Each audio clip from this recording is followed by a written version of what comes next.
बिस्मिल्लाहिर्रहमानिर्रहीम। अस्सलामुअलैकुम स्टूडेंट्स, आज की इस वीडियो में मैं आपके लिए जो लास्ट 5 डेज़ की एमडी कैट की रिवीजन होती है उसके बारे में आपके साथ शेयर करने लगा हूँ कुछ गाइडलाइंस। तो आपने इस वीडियो को लाजमी फुल वॉच करना है।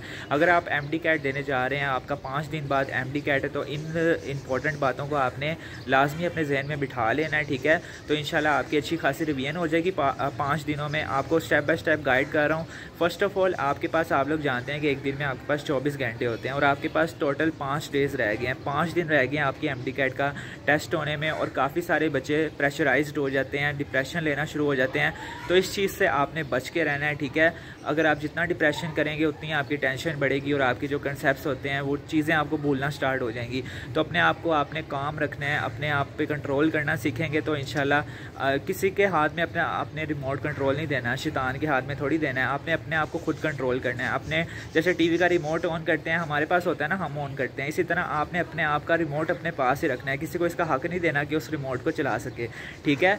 फर्स्ट ऑफ ऑल, आपने अपने आप को काबू रखना है, डिप्रेस नहीं होना, नॉट डिप्रेशन, ठीक है। फर्स्ट जो टिप है मैंने आपके साथ शेयर कर दिया। उसके बाद सेकंड टिप में आपने किस तरह एमडी कैट की जो है यानी कि रिवीजन करनी है, ठीक है। 5 दिन रह गया ना, एक दिन में आपके पास 24 घंटे होते हैं, ठीक है। 24 घंटे में आप लोगों ने किस तरह टाइम को यूटिलाइज करना है।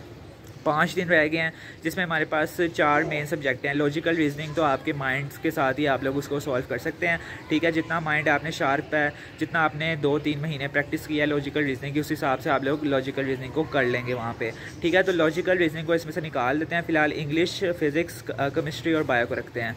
आपके पास एक दिन में 24 घंटे होते हैं, तो आपको ये सजेस्ट करूँगा सुबह 6 बजे उठ जाएँ या 5 बजे उठ जाएँ, जिस तरह आपको बेहतर लगता है। 5 घंटे की नींद ले लें आखिरी 5 दिनों में, ठीक है। लेकिन जो लास्ट नाइट होगी उसमें आपने अच्छी खासी नींद लाजमी लेके जानी है। बल्कि एक दिन पहले ही आप लोग पढ़ना छोड़ दिया करें एमडी कैट से पहले, ठीक है। जितना पढ़ना होता है ना, आपने पढ़ लिया होता है।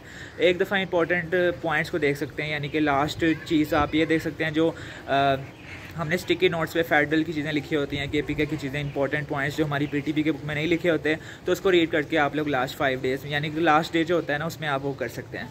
लेकिन लास्ट 5 डेज़ में जैसे कि आप जानते हैं कि सुबह अगर आप 5 बजे भी उठते हैं या 6 बजे उठते हैं, ठीक है, तो 6 बजे से लेके सुबह रात 6 बजे तक आपके पास 12 घंटे होते हैं और दोबारा उसको 6 ऐड करते हैं, यानी कि रात 12 बजे तक आप लोग पढ़ सकते हैं। तो टोटल हमारे पास कितने हो गए? 18 घंटे। 18 में हम 6 ऐड करेंगे तो जो 6 घंटे हैं ना, वो तो हमने सोने के लिए रख लिया। बाकी आपके पास 18 घंटे हैं। 18 घंटे में से अगर हम लोग 3 घंटे खाना पीना, उठना जागना या थोड़ी बहुत प्लेइंग एक्टिविटीज़ में भी रख लेते हैं तो कोई इशू नहीं है। बाकी हमारे पास रह गए दिन में 15 घंटे। तो 15 घंटे आपने किस तरह यूटिलाइज करने हैं। आपको ये सजेस्ट करूँगा कि 1 घंटे में आप लोग 1 चैप्टर रख लें, ठीक है। 1 घंटे में 1 चैप्टर रख लें और हर घंटे बाद आपने अपने सब्जेक्ट को भी चेंज करना है।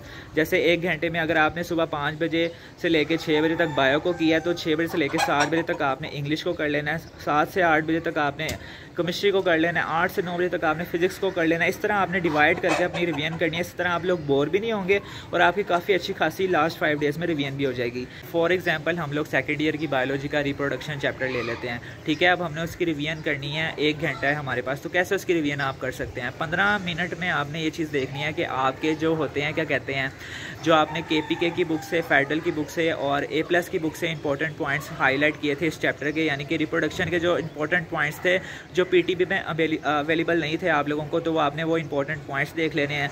उसके बाद जो नेक्स्ट 15 मिनट होंगे उसमें आपने वो चीज़ें देखनी है जो आपको बार बार बोलती हैं, ठीक है। फर्स्ट 15 मिनट में आपने वो चीज़ें देखनी है जो आपने एक्स्ट्रा ऐड की थी दूसरी बुक से, जो पीटीबी के बुक में आपको अवेलेबल नहीं थी। और सेकंड 15 मिनट में आपने वो चीज़ें देखनी है जो आपको बार बार बोलती हैं।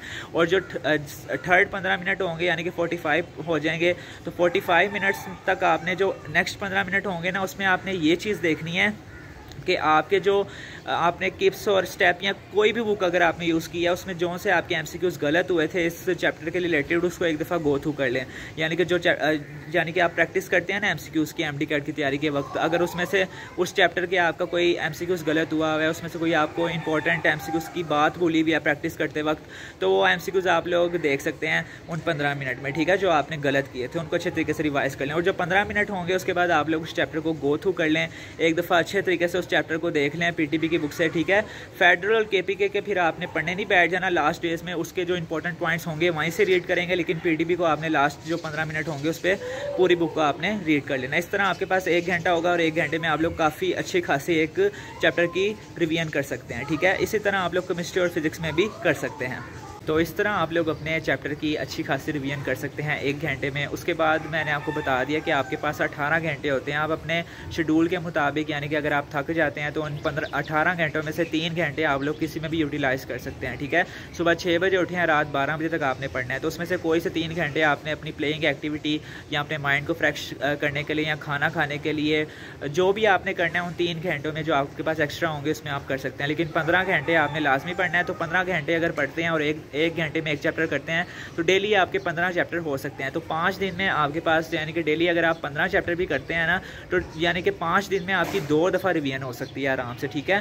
15-15 30, यानी कि 2 दिन में आप लोग 30 चैप्टर इजीली कर सकते हैं, ठीक है। अगर कोई स्किप हो जाता है तो उसके बाद भी आपके पास 3 दिन बचेंगे, यानी कि 2 दिन में आप एक दफ़ा सिलेबस पूरा कवर कर लें, फिजिक्स, केमिस्ट्री, इंग्लिश और बायो को, फिर 2 दिन में एक दफ़ा दोबारा रिवीजन कर लें। 1-1 घंटा आपने पढ़ना है और 15 यानी कि 30 चैप्टर हो जाएंगे, यानी कि 2 दिन में आपके 30 चैप्टर हो सकते हैं अगर 15 घंटे पढ़ते हैं, 1 घंटे में 1 चैप्टर करते हैं। तो इसी तरह 30 चैप्टर टोटल होंगे मेरे ख्याल से एमडी कैट के तमाम सब्जेक्ट्स को मिला के। इस तरह 2 दिन में एक दफ़ा रिवीजन हो सकती है, फिर 2 दिन में नेक्स्ट दोबारा रिवीजन हो सकती है अगर आप लोग 1 घंटे में 1 चैप्टर करते हैं। तो इस तरह आपने अपनी रिवीजन को करना है लास्ट 5 डेज़ की। और जो लास्ट डे होगा उसमें आप लोगों ने KPK के फेडरल के जो पॉइंट्स आपने एक्स्ट्रा अपनी नोटबुक पे लिखे थे या स्टिकी नोट्स बना के लिखे थे उनको रिवाइज कर लेना है, और वो चीज़ें लाजमी लास्ट डे में देख लेना जो आपको भूलती हैं। और आज 6 बजे आपने सारी चीज़ें बंद कर देनी है, बैग वगैरह, बुक्स वगैरह, फिर अल्लाह ताला का नाम लेना है आपने, और अल्लाह ताला का नाम लेके रात को सो जाना है, ईशा की नमाज़ पढ़ के सो जाना है। इंशाल्लाह अल्लाह ताला आपको कामयाब करेगा। सुबह फजर की लाजमी पढ़ के जाएँ। एमडी कैट से पहले आपने फजर की नमाज़ लाजमी पढ़नी है और सूरत रहमान की तिलावत सुबह उठ के लाजमी करें, तो इंशाल्लाह आपको अल्लाह ताला बहुत ज़्यादा कामयाबी देगा। तो ये आपका लास्ट 5 डेज़ का शेड्यूल था। उम्मीद करता हूँ आपको वीडियो पसंद आई होगी। अगर आपको ये वीडियो पसंद आई है तो लाजमी अपने फ्रेंड्स के साथ शेयर कर देना जो कंफ्यूज हैं कि हम लोग किस तरह लास्ट डेज में अपनी एमडी कैट की रिवीजन को कर सकते हैं। मिलते हैं नेक्स्ट वीडियो के साथ, तब तक के लिए दुआओं में याद रखें। अल्लाह हाफिज़।